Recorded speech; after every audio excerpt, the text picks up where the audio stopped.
Hello there, Humansons. This is going to be a very special sort of rambly sort of vlog that is not indicative of my future content. I think the other videos that I do quite like, even though they take me a million years to do. They are going to continue, and this is just probably just a one-off. And that is because it is a very special occasion today, because it is a time of recording, and hopefully when this comes out, it is New Year's Eve. We're about to get rid of the dumpster fire of a year that is 2021 and embark upon a new, fantastic journey that is 2022. And the reason I want to make this a video is because I have found within the universe a beautiful pattern that I think is a great omen for the year to come. Okay? So, we all kind of expected 2021 to be like a lot better than 2020. Just because 2020 was so bad, they were like, oh, thank God that's over. And we're like, yeah, it's time to party. It wasn't time to party. And I'll tell you why. If you follow the Judeo-Christian calendar, this is not going to have much relevance to you, and all of us do, because that's the year that we are by default subjected to.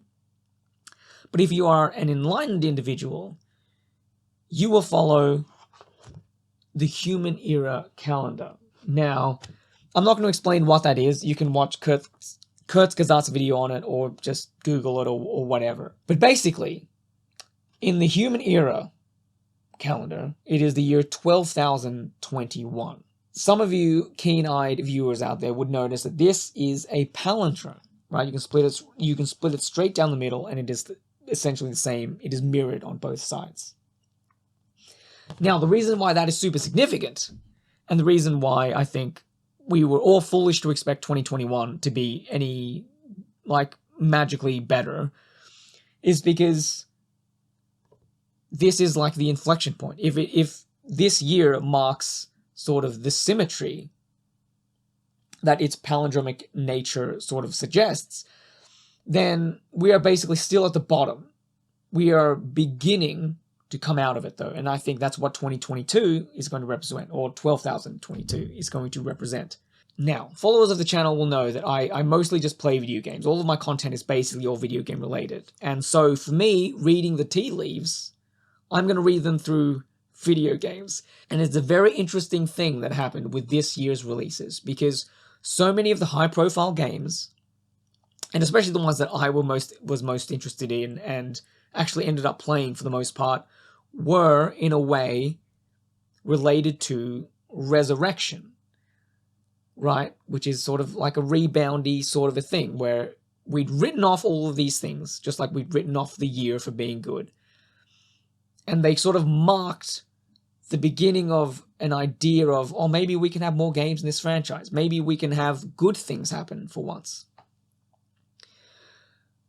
And so for these games to come out in the year of the palindrome is, I think, kind of insane, right? And the games that came out, which I'll quickly run through, Psychonauts 2.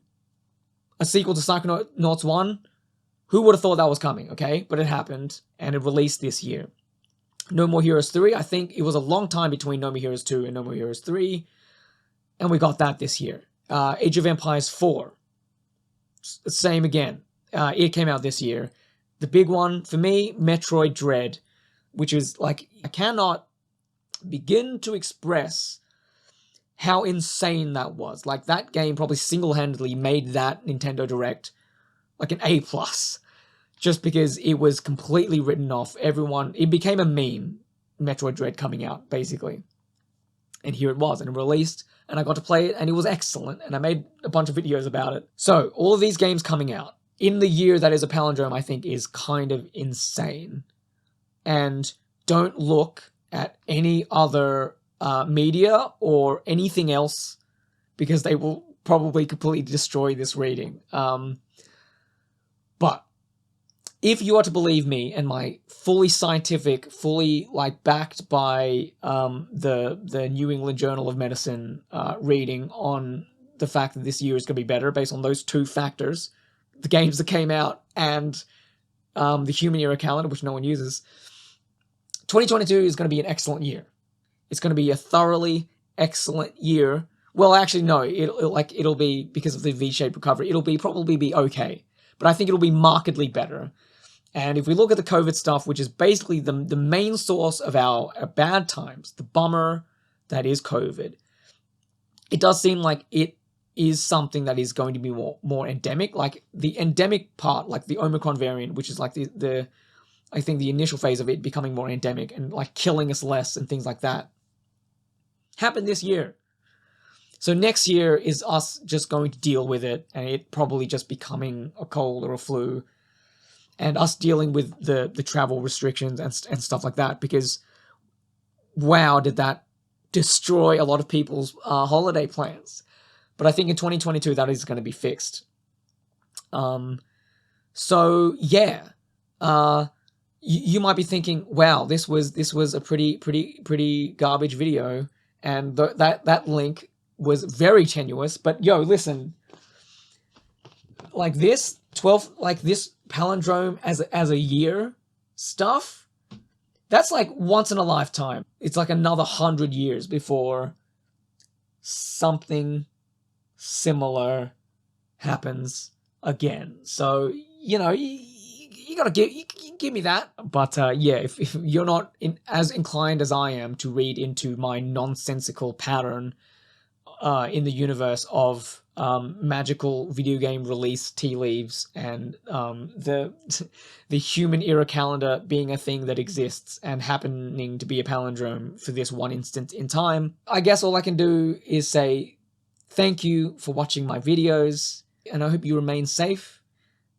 and that 2022 brings you plenty of joyous times.